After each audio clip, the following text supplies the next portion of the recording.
కొని పోతే చంద్రబాబు నాయుడు గారి హయాంలో అక్క చెల్లెమ్మల పరిస్థితి ఎంత దారుణంగా పడిపోయిందనంటే పొదుపు సంఘాల పరపతి సున్నా వడ్డీ సైతం అక్క చెల్లెమ్మలకు రాని పరిస్థితి. ఆసరా కథ దేవుడెరుగు, చేయూత కథ దేవుడెరుగు. అన్ని పథకాలు రద్దయిపోయినాయి వైఎస్ఆర్సీపీ ప్రభుత్వంలో ఉన్నటువన్నీ కూడా. ఈయన ఇస్తానన్న సూపర్ 6, సూపర్ 7 మోసాలుగా తేలాయి. ఆ అక్క చెల్లెమ్మల పరపతి ఈరోజు 49,000 హయాంలో 49,000 కోట్లకు మా హయాంలో రుణాలు పెరిగితే చంద్రబాబు నాయుడు గారి హయాంలో అవి ఇప్పుడు తగ్గి మనం చూపించినాను మన లాస్ట్ టైం ప్రెస్ మీట్లో మొన్న డిసెంబర్ నాటికి అది 31,000కు పడిపోయినాయి అక్క చెల్లెమ్మలకు ఇచ్చే రుణాల పరపతి.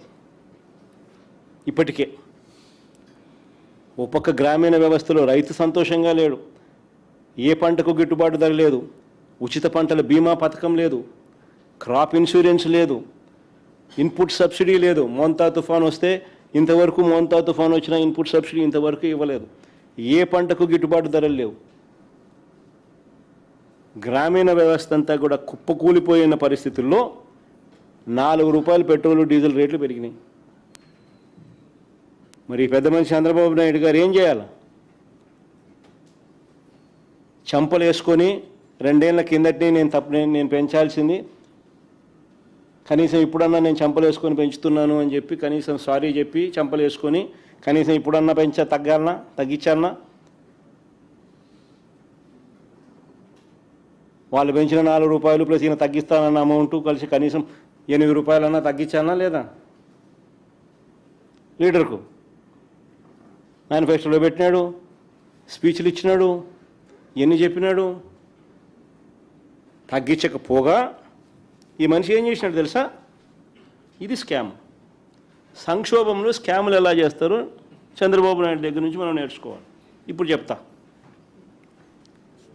ఓ పక్క ఏప్రిల్లో మీ అందరికీ తెలిసే ఉంటుంది, ఏప్రిల్లో పెట్రోల్ బంకుల దగ్గర పెట్రోల్ బంకుల దగ్గర ప్రజలంతా పెట్రోల్ దొరకడం లేదు, డీజిల్ దొరకడం లేదు అని చెప్పి బార్లు తీరిన పరిస్థితులు మీ అందరికీ గుర్తుండే ఉంటుంది.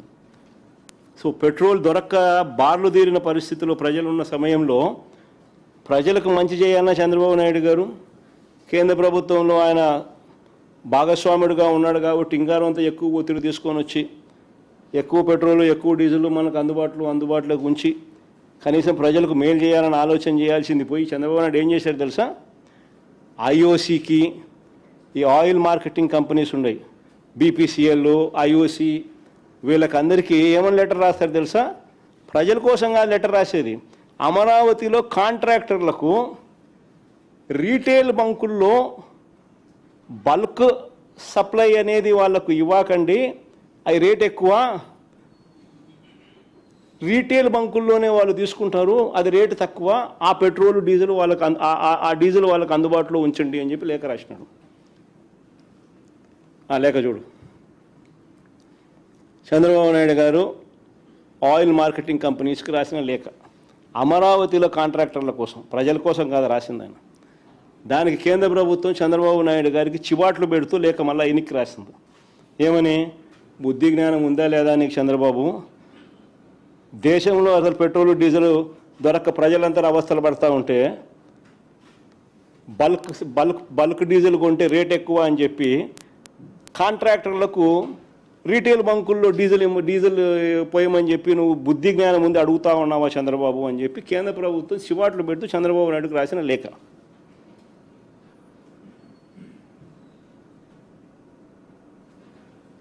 ఇంతకన్నా దారుణం ఎక్కడైనా ఉంటుందా? ప్రజల గురించి ఆలోచన చేయాల్సిన సమయంలో ప్రజల గురించి ఆలోచన చేయకుండా అమరావతిలో కాంట్రాక్టర్ల గురించి, ఈయన ఆ కాంట్రాక్ట్ పనులలో ఈయనకు వచ్చే డబ్బుల గురించి, ఈయన స్కాముల గురించి మాత్రం ఆలోచన చేసేటోడు ప్రపంచ చరిత్రలో ఎవడైనా ఉంటాడా? ఈ ముఖ్యమంత్రి తప్ప. ఇది 2 లెటర్లు పెట్టిన నేను. ఏపీ గవర్నమెంటు రాసిన లెటరు 24/4/2026 అంటే 24 ఏప్రిల్ 2026న ఆంధ్రప్రదేశ్ గవర్నమెంటు ఆయిల్ మార్కెటింగ్ కంపెనీస్కు అంటే ఐఓసీకి, బీపీసీఎల్కు, హెచ్పికి వీళ్ళు రాసిన లేఖలు. కేంద్ర ప్రభుత్వం చంద్రబాబు నాయుడును తిడుతూ చివాట్లు పెడుతూ 20 ఏప్రిల్లో అంటే ఐఓసీ వాళ్ళు